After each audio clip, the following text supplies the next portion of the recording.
Hello there and welcome back to another video. Of course, it's the Ahsoka video. The episode did drop yesterday, and whilst I did try to get all my videos out yesterday, I realised that I'm not just covering Ahsoka, but I want to do something special for every episode. So I've decided to take that extra day, release the episodes on a Thursday, and make a mock to go along with either the episode or the wider season. And this week is, as you saw in the thumbnail, a Seatos diorama. Now, for the next 3 episodes, as we approach the finale, I'll be staying away from dioramas. So I might revisit once the season has finished, but for now I'll be focusing on other different builds. And no 2 weeks will be the same design. And I think especially next week's might be my favourite of all 4 mocks I'll be building, as it takes a very unique spin on one of the exclusive LEGO sets. But I'm not going to let you know more about that until next week. This week, of course, is episode 5, the Filoni episode. And what an episode. I'll break it down as I'm building the Seatos diorama. But for now, I just wanted to show off my display of LEGO Star Wars ships and customs, as I've now fully fleshed it out. It was a bit messier last time, so I've just neatened it up with these plastic display stands that used to house my Funkos before I moved them to their own wall. So you might have seen them if you followed me from right back at the start, where I was pretty much a Funko channel. And that would have been on TikTok. But if you haven't seen, these are really useful. I did get them in Wilco, which they're now closing down, so looks like I'm only stuck with 3 of them. But I also have this fine addition to my collection up here, the Venator. This is the old playset that came out, I think, just over 10 years ago. But whilst I wasn't able to get the set, as it was out when I was just starting to collect Lego, and was a very expensive set at the time, especially for like 10-year-old me. But I did buy it as soon as we went into lockdown. This was a set that I'd actually parted out and built myself and spent just over £100 on it. Of course, the most expensive things being the Death Star plans and the minifigures. But the video reviewing that set will be out tomorrow, which marks a month, a full month of daily uploads. So thank you all for the support for the last month. And be sure to subscribe so you don't miss it, and turn on notifications so you know when the video is live. And once again, thank you to everyone supporting this channel. But now let's get into the focus of the video and start building the diorama. So before I get too much into what happened in this week's episode, I would like to reiterate that this will be a spoiler review. And last week I tried to keep spoilers to a minimum, and then Star Wars official Twitter account posted this image practically minutes after I'd watched the episode, spoiling the big plot twist of Anakin Skywalker showing up. And sure, they had to advertise for the cinema release this week, which over here in the UK there was one cinema with, I believe, 94 tickets, which is crazy how limited these events are, as they could have easily sold out the biggest cinema in London. And they didn't even know which cinema it was straight away, and the tickets were so hard to find. They didn't post any links, and I believe they eventually went up on Eventbrite, which itself has so many problems. But I would have much preferred them to put the episode in cinema for a week. All cinemas can choose to air it, and that way they would have not only made quite a bit of money, more people would have had the chance of seeing it on the big screen, especially with all the action and content we got in this week's episode. Not only did we see Hera, Jason and Chopper, but we also saw so much in the world between worlds, with Ahsoka finally completing her training.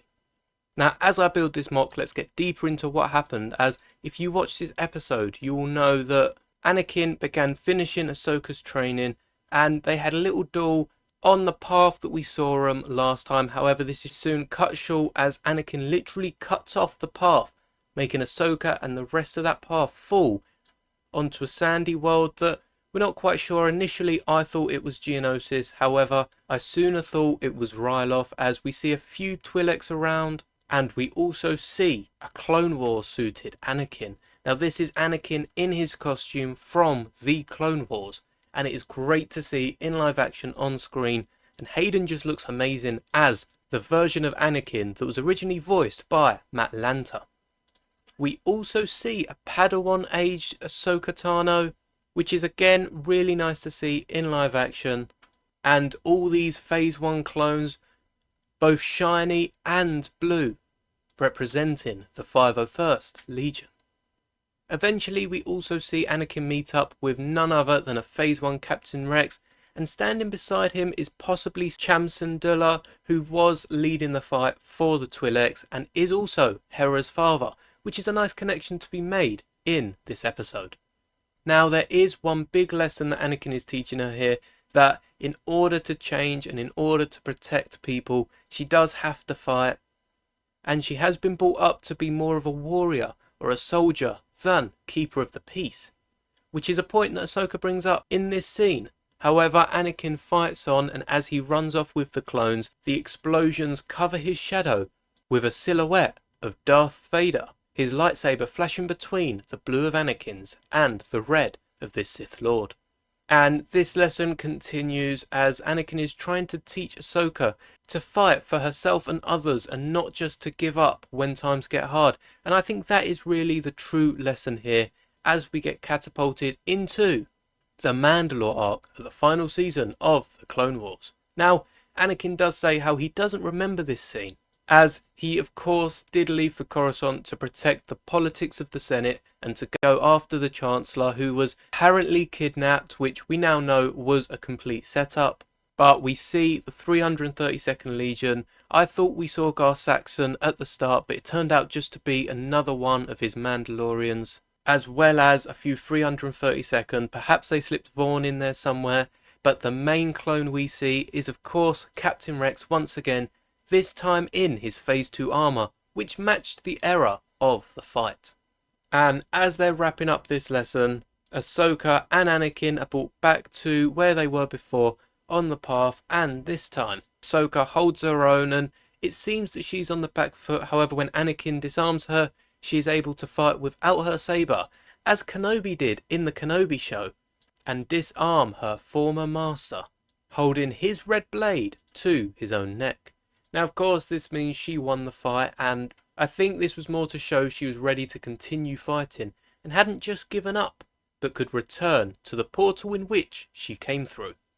Now, as she starts to go, the water around her does rise and submerge her, as Hera was told to go lower by Chopper in order to find Ahsoka. And as Ahsoka comes back to the living world, or the world in which she initially fell through, as in Seatos, which, as you can see, is the diorama I'm building, there is a light that's shining down on her as an X-Wing pilot jumps into the water and pulls her up, loading her onto what looks like the ramp of the Ghost. She is brought back to land and gets well rested. I think Yang mentions that it had been exactly one rotation since they picked her up. And she leaves the T6 with this white cloak, which is already telling us that she is becoming more of this Gandalf the White rather than Gandalf the Grey, which is a good use of her costume to clearly show this. And Jason notices she's up first and asks all these questions, where Yang takes him to the ship so he can look around a real Jedi shuttle, of course being the T6. And Ahsoka and Hera have a little conversation where Hera asks if she knows what happened to Sabine, and while she doesn't know at this point, she does know how she can find out, as Sabine was holding the orb at the time that Ahsoka disappeared. So Ahsoka, much like Cal Kestis in the Jedi Fallen Order games, can use the Force to fill in the blanks on what she missed through the memories that Sabine somehow left behind. Now, Ahsoka knows that Sabine eventually handed over the orb and joined Balon, leaving the planet on the Ring of Sion in order to look for Ezra, joining them on their crusade for Thrawn. And this is a bit disappointing for Ahsoka, as Ahsoka was really hopeful that Sabine would find the power to destroy the orb. However, she has a bit of that Gandalf the White wisdom and does crack a joke later on that is very Gandalf style.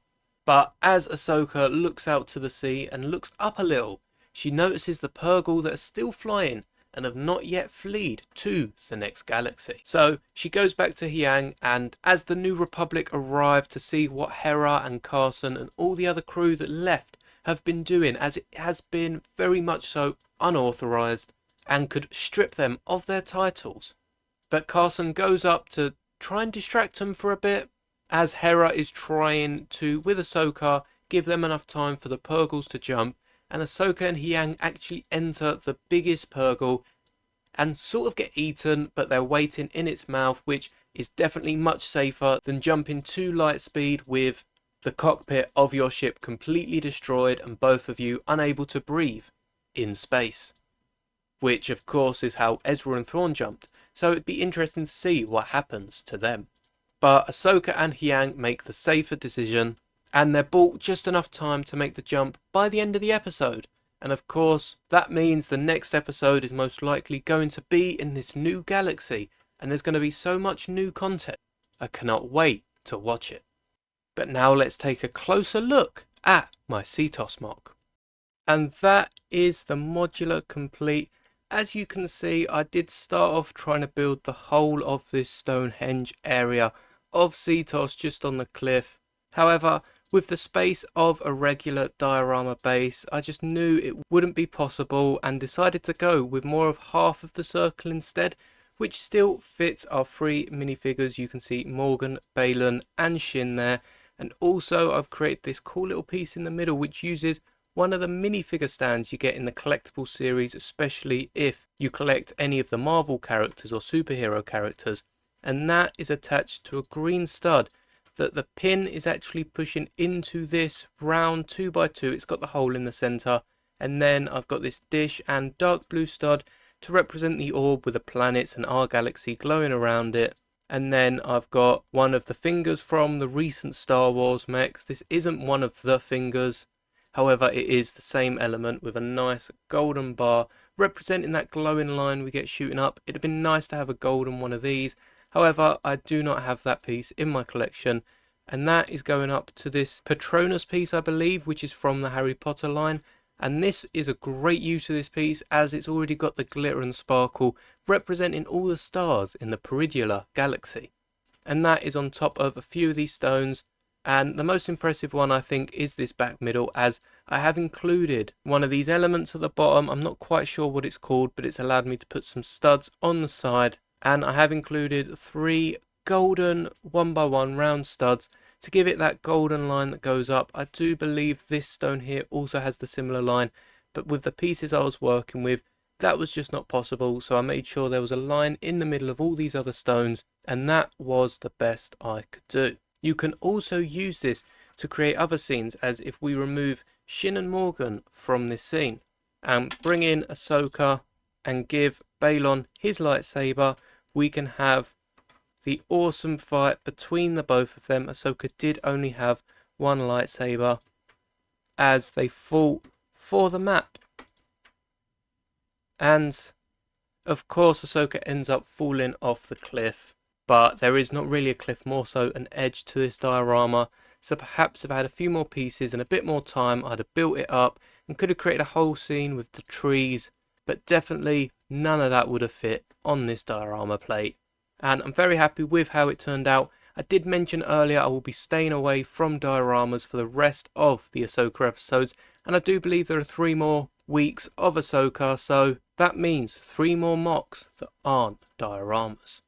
I really enjoyed how this turned out, and as always with my dioramas there'll be a poll in my community tab. However, this week does have a twist, as I am going to have to get rid of one of these dioramas in order to free up a base for my next one. Now, whether I get rid of them and part them out, or I just simply take them off the base, I'm not too sure yet. However, the one with the least votes will be evicted, and I'll use the base in my next diorama, which hopefully isn't too far away.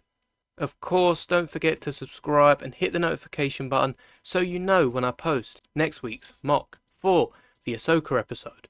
And stay tuned for a load of other sets. When this video goes up, tomorrow will mark a full month of daily uploads, and I am really enjoying it and do appreciate the support, as my channel seems to have grown so much in that month, and we are very quickly approaching 500 subscribers. So thank you all for subscribing, and if you haven't, hit the subscribe button. I know over 10% of you are subscribed, but let's get a bit more in order to hit the next milestone. And of course I had to do something very special for a month of daily uploads, so I'll be reviewing the Lego Venator, and also in the coming weeks customizing it and creating other builds with all the pieces to mark the release of the UCS one on the 1st of October. So make sure you don't miss any of that out, and may the bricks be with you always.